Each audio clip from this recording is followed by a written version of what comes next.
ይስጥልኝ ውድ ቤተሰቦቼ ቻናሌ ተከታታዮች እንኳን በሰላም መጣችሁ። ስለመጣችሁ በጣም ደስ ብሎኛል። አዲስ ወደ ቻናሌ የገባችሁ እንኳን በሰላም መጣችሁ። ስለመጣችሁ በጣም ደስ ብሎኛል። ቻናሌን ሰብስክራይብ በማድረግ ላይክ በማድረግ ቤተሰብ ሁኑኝ። ዛሬ እንግዲህ የፋሚሊ ቭሎግ ነው ይዤላችሁ የመጣሁት። እንግዲህ እንደምታውቁት በዚህ ሀገር ባለንበት ሀገር በጀርመን ሀገር እንግዲህ ሰኔ 30 ነው ዛሬ ትምህርት የጨረሱበት ጊዜ ነው ማለት ነው። የኛ ሀገር እንግዲህ ክረምት ላይ ነው ትምህርት የሚዘጋው። እዚህ ሀገር ላይ ደግሞ እንደምታዩት እዚህ ሰመር ላይ ነው ትምህርት የሚጨርሱት። አሁን ልጆቼ እንግዲህ ዛሬ ትምህርታቸውን ጨርሰው ውጤታቸውን ወይንም ሶይግነሳቸውን ካርዳቸውን ማለት ነው በእኛ ሀገር ካርዳቸውን ይዘው የሚመጡበት ቀን ነውና እነሱ ሲመጡ እንግዲህ ለነሱ መቀበያ የሚሆን ተፍ ተፍ እያልኩኝ ነው ያለሁትኝ። እዚህ ጋራ ኬክ እየሰራሁ ነው። ምግብ እሰራለሁ፣ እንጀራ ጋግራለሁኝ። የሚወዱትን ምግብ ሰራና እጠብቃቸዋለሁ፣ ሰርፕራይዝ አረጋቸዋለሁ ማለት ነው። አያውቁም ይሄንን። እነሱ አሁን ትምህርት ቤት ናቸው። ሲመጡ እንግዲህ ሰርፕራይዝ አረጋቸዋለሁ። እንግዲህ ሴቷ ልጄ ወደ 10ኛ ክፍል አልፋለች ማለት ነው። ወንዱ ደግሞ ወደ 7ኛ ክፍል ገብቷል። ከዛም በላይ ከ7ኛ ክፍል መግባትን ብቻ ሳይሆን ጂምናዚየም የሚባል አለ። እዚህ ሀገር 2 የትምህርት ደረጃዎች አሉ።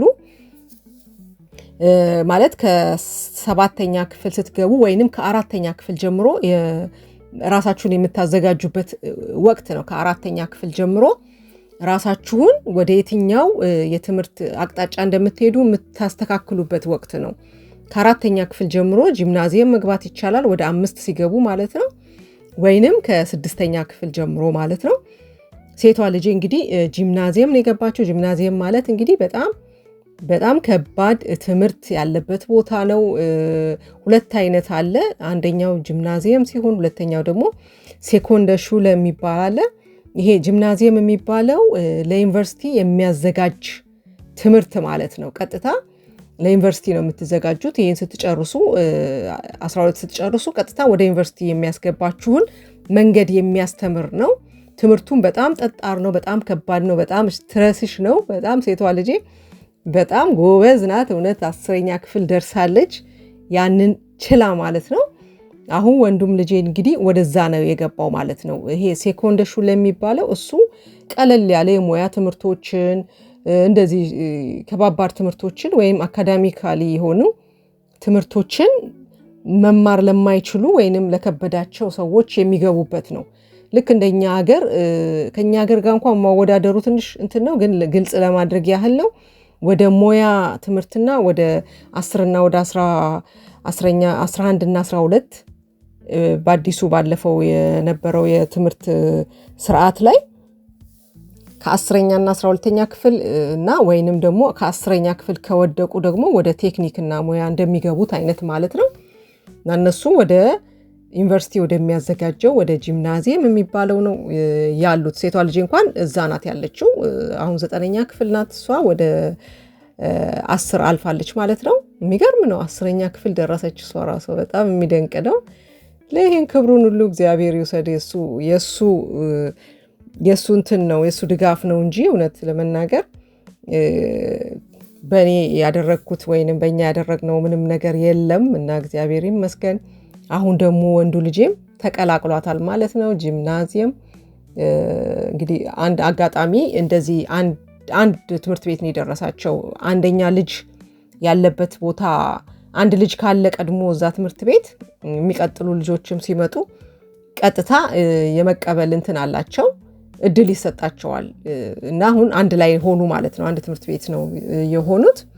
እንግዲህ አሁን እረፍት ነው። እንግዲህ እረፍታቸውን ጨርሰው ወደ ሲሪየሱ ትምህርት ይገባሉ ማለት ነው። በጣም ከባድ ነው እውነት ለመናገር። የጂምናዚየም ትምህርት በጣም ፋታ የሌለው በጣም ስትረስ ያለበት ነው። እንደውም ሴቷ ልጅ አሁን 9ኛ ክፍል የ9ኛ ክፍል አሁን የመጨረሻዎቹን ከመዘጋቱ በፊት ፕራክቲስ ላይ ነበረች። ለ3 ሳምንት ፕራክቲስ ወጥታ ነበር ማለት ነው። 3 ሳምንት እንግዲህ የሆነ ቦታ ላይ ስራ ስትሰራ ነበር ማለት ነው ለ3 ሳምንት። በዚህ እድሜያቸው እንደምታዩት በጣም እኔ የዚህ ሀገርን የትምህርት ሲስተማቸው በጣም ድንቅ ነው እውነት። እንደው ሌላ ጊዜ ምናልባት ብነግራችሁ በጣም ደስ ይለኛል። በጣም ነው የምደነቀው በትምህርት ሲስተማቸው ማለት ነው። ራሱ ሌላ ጊዜ አጫውታችኋለሁ። እንደምታዩት እዚህ ጋራ ቀይ ወጥ ሰርቻለሁኝ። እንጀራም እንግዲህ እየጋገርኩኝ ነው፣ እንደዚህ እያናፈስኩኝ ቀዝቀዝ ሲል ነው አንድ ላይም አድርገው። ኬኬም እንግዲህ በስሎ ወጥቷል፣ እኔ እያወራሁኝ ማለት ነው። እንደምታዩት በጣም ቆንጆ ኬክ ሆኗል። አሁን እሱን ከላይ ነጭ ቸኮሌት አደርግበት አስቤያለሁኝ። በጣም ነው ነጭ ቸኮሌት ኬክ የሚያጣፍጠው ከምነግራችሁ በላይ። ከጥቁሩ ቸኮሌት እንዳውም ነጭ ቸኮሌት ብዙ ጊዜ እንዳውም አይደረግም፣ ጥቁር ነው ብዙ ጊዜ ከላይ የምናደርገው አይደል? ግን ነጭ ቸኮሌት በጣም ነው የሚጣፍጠው። ነጭ ቸኮሌት አደርግበታለሁ ማለት ነው። እንጀራዬንም እንደምታዩት በቃ ይሄ ማኛ እንጀራ ደርድሬዋለሁኝ እንደምታዩት። ኬኬም አሁን ቀዝቅዞልኛል። አይብም ሰርቻለሁኝ። በስማም ዛሬ ምንም የቀረኝ ነገር የለም። እንግዲህ ምሳውን እንግዲህ አዘገጃጅቼ ነው የምጠብቃቸው። እነሱም እየመጡ ነው ያሉት። ሲመጡ እንግዲህ ሰርፕራይዝ ነው የማደርጋቸው። ወንዱ ልጄ እንግዲህ ቀይ ወጥ ነገር እስካሁን ድረስ አልለመደምና እሱ ጥብስ ነው የሚወደው። ስለዚህ እዚህ ጋር ለሱ ደግሞ በትንሿ ጥብስ እሰራለታለሁ። እሱ ብዙም አይበላም፣ ለነገሩ ትንሽ ነው ለቅምሻ ያህል ነው እንጂ ብዙም እሺ አይልም።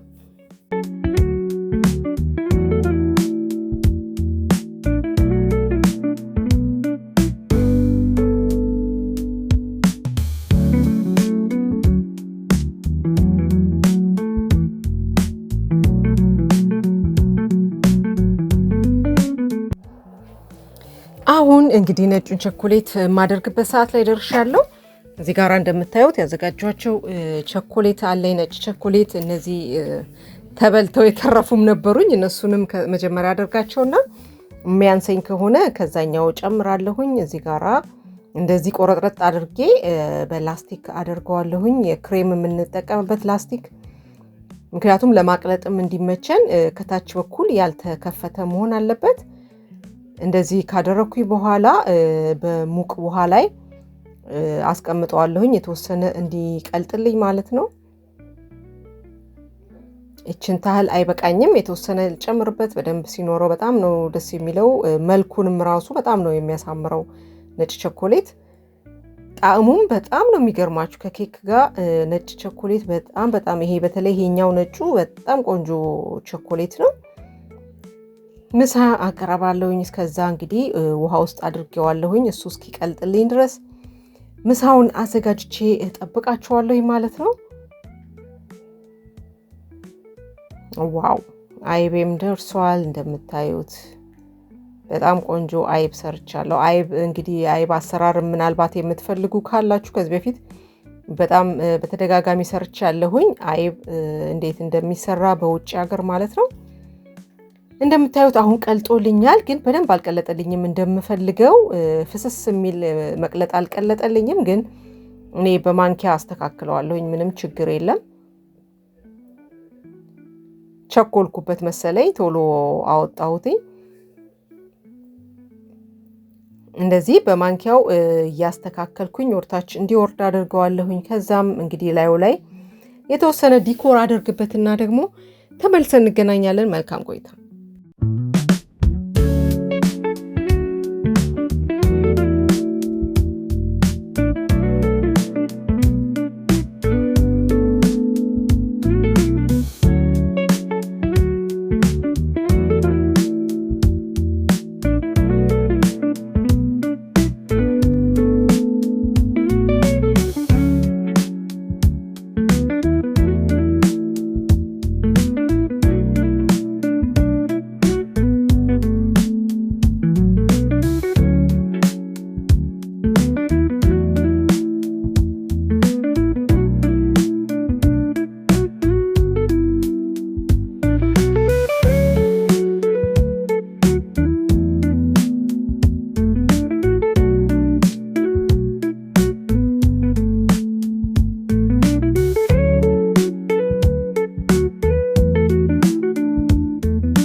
ምሳችንን እንግዲህ በልተናል ደስ ብሏቸዋል እነሱም አሁን ደግሞ ኬካቸውን እየቆረሱ ነው እንግዲህ በጣም ቆንጆ ቀን አሳልፈናል እንግዲህ እንደምታዩት ዛሬ ደግሞ ቀኑም ቅዳሜ ነው ከናንተ ጋራ ደግሞ ሼር እያደረግን ነው ማለት ነው እንዴት ናችሁ እንዴት አገኛችሁት እናንተ ማስተያየታችሁን ጻፉልን መልካም ምኞታችሁን ጻፉላቸው መልካም የረፍት ጊዜ በሏቸው በሌላ ቪዲዮ ደግሞ ሳምንት እንገናኛለን ቪዲዮውን ላይክ ካላደረጋችሁ ላይክ አድርጉት መልካም ቆይታ ይሁንላችሁ መልካም ጊዜ